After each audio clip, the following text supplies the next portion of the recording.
I acknowledge the traditional owners and custodians of these lands, the Kaurna people, and I'd like to say many thanks in anticipation to the far-sighted parliamentarians who are ready to listen to the people and rapidly change the bad laws that restrict access to cannabis, the ancient, natural, effective medicine.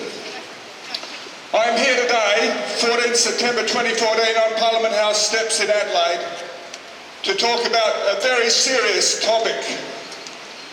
I'm here to talk about suicide. Suicide is a major cause of premature death in Australia in 2014. Suicide affects all age groups, but hits some age groups harder than others. Suicide has happened to people I know, to friends and acquaintances, and people at school and at uni and at work, to young people in the chess community, the music community, and in the athletics community. Why do people commit suicide? What can be done to help? In the USA, there are now 23 states with legal medical cannabis, including California for almost 20 years. This is real-world change, with millions of people involved, and scientists are observing, and evidence is mounting. The statistics... Just pause for a second. Let's think about all those people who have lost their lives to suicide while that plane flies over. The statistics from medical cannabis states are showing remarkably reduced suicide rates, especially for young males. I'll repeat that one. The statistics from medical cannabis states are showing reduced suicide rates, especially for young males. Now, I feel I say that one again. The statistics from medical cannabis states are showing reduced suicide rates, especially for young males. Now that's your take-home lesson today from me. It's one of many surprises. I speculate that suicide can be prevented by happiness, which is what cannabis naturally provides. Perhaps this helps to explain the observed social benefits of re-legalisation of cannabis. We have fewer suicides, we have fewer homicides, we have reduced domestic violence, we have reduced road rage and fewer road accidents. What happens here in Australia now, it is sad but true that young cannabis smokers are criminalised and forced onto drugs with serious side effects, including suicidal thoughts and actions. This is wrong. This is very, very wrong. There are some far-sighted, brave Australian authorities who are advocating re-legalisation of cannabis to save our youth from alcohol violence and depression, to ease the burden on our hospitals. Cannabis has been used for all manner of ailments for thousands of years, up to until last century. So let us keep up the struggle for re-legalisation of the natural, effective medicine, cannabis. Thank you all for being here today, and thank you in advance for your continued voice for change. I'll be back in 3 weeks in Elder Park, and there'll be more actions in the future.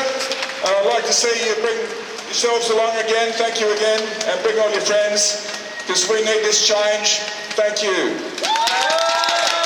Thank you to Jenny and Jay for organising. Thank you. I'm Michael Noack, and I was the lead candidate for the Liberal Democrats in the state election. One of our priority issues in the election was legalisation of medical cannabis. You may have noticed our pink marijuana legalised compassion signs around the CBD. We put also 6 around the Labor Party headquarters, just to remind them every day. So the other speakers did a fantastic job on saying the why we should legalise it. I think it's pretty clear why now. I'll talk about the how. So what do we do from here? The first step is to get the public aware and supportive.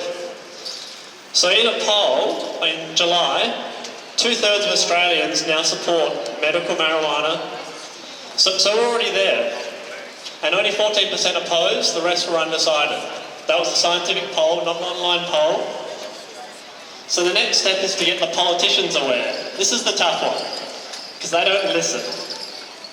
So we've got two ways. We can try and get a major party on board. And we've kind of seen in Victoria, New South Wales and the eastern states, the politicians are starting to talk about it. So let's look at the Victorian example. What happened back in July? In July, there was a Labor spokesman, and he said, in relation to medical cannabis, we have no plans to amend Victoria's drug laws to decriminalise marijuana. But then what happened next? 1 month later, opposition leader, this is the Labor leader of Victoria, when talking about medical cannabis, he released a press statement. Medical cannabis should be legal. So in 1 month, he goes from opposing it to supporting it. He went on to say, cannabis oil can have a powerful effect, treating very sick children and adults, reducing symptoms with life-changing results. It can relieve conditions such as cancer, HIV/AIDS, multiple sclerosis, glaucoma and Parkinson's disease. This is a Labor leader in Victoria. What happened in that 1 month? He met a victim of these diseases. Once they meet the victims, and you'll find this with many politicians in Labor and Liberal, once they meet the victims, things change. And so this is part of the how. We need to have the victims meeting the politicians. And they don't want to do it. So you might have to take the argument to them. If you're a victim of medical cannabis and you are able to visit your politician's office, even if they're not there, just go to the office, especially if you have something that's visible. If you have a child with severe epilepsy, take him to the office. If he has a fit, they will see. It'll concern them. They'll start to realise what we realise. And this also highlights the fact that we don't need to necessarily go to the government to get change. We can go to the opposition. Oppositions are very opportunistic, if you will, and they're always looking for a vote winner. What we found when Labor in opposition in Victoria supported medical cannabis, it didn't take long for the Liberals to start, talking about the benefits of medical cannabis. So this is a good thing for us. We should contact the Liberals here in SA to put pressure on Labor to make change here. So I do a periodical contact of my local MP, the Treasurer and the Premier. They don't really answer me. They say we're looking into it. We forwarded it to the relevant minister. But you've just got to keep going, keep contacting them. But this is especially important for the victims to keep contacting them. So if we can't get a major party on board, what's our backup strategy? Well, we've got a good system in SA where at least Labor don't have an outright majority. They need 4 of 6 independents to pass any bill, assuming the Liberals oppose.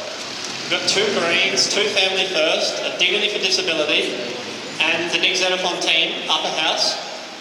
We need to convince 3 of them to say to the government, we're going to block all your bills until you start meeting the victims.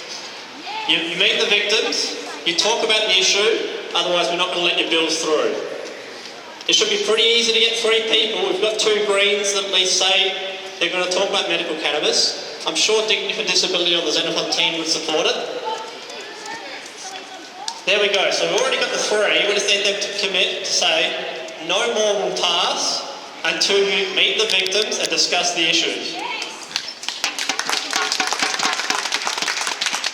Now, medical cannabis is an issue that, because it deals with Medicare and because it deals with the Therapeutic Goods Administration, these are the people that approve the medicines, we need federal Parliament to take the same thing. But we have a good situation there as well. This is a unique situation. The government needs 6 of the 8 crossbenchers. And there's a Liberal Democrat in one of those 6 that is pushing for medical cannabis. So we can also blackmail them. At the federal level, if you want your bills passed, you better start meeting the victims and talking about this now. So in summary, the people support it, the politicians aren't getting there, but we need to keep pushing them, especially in South Australia. And I also believe we need to take every practical option, convince a major party, get the minor parties on board, federal and local, and eventually we can achieve this. We're behind, but we can catch up. Thank you.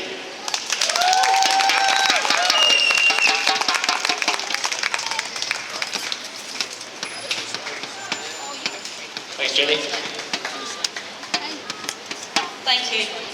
We appreciate everyone who came today and the ones who spoke, and we especially appreciate every one of you for turning up, especially those who have a medical condition or whose children do, or those that are suffering in some way, because it's time we all stood up and it's time the government listened.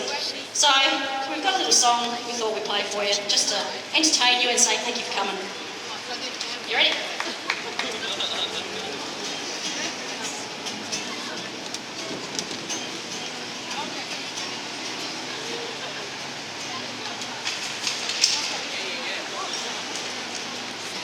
A long time ago when the earth was flat, everybody knew there was something that could take all of your pain away. So they would go to their doctor and say, I just want some cannabis. Please give me some medical cannabis.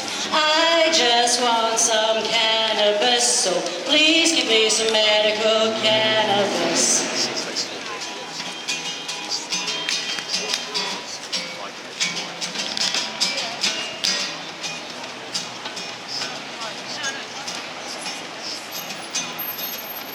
So everything was going so happily until the pharmaceutical companies said too many people are using this, so we better get rid of cannabis. But I just want to use cannabis, so please give me some cannabis. So I just want to use cannabis, so please give me some medical cannabis.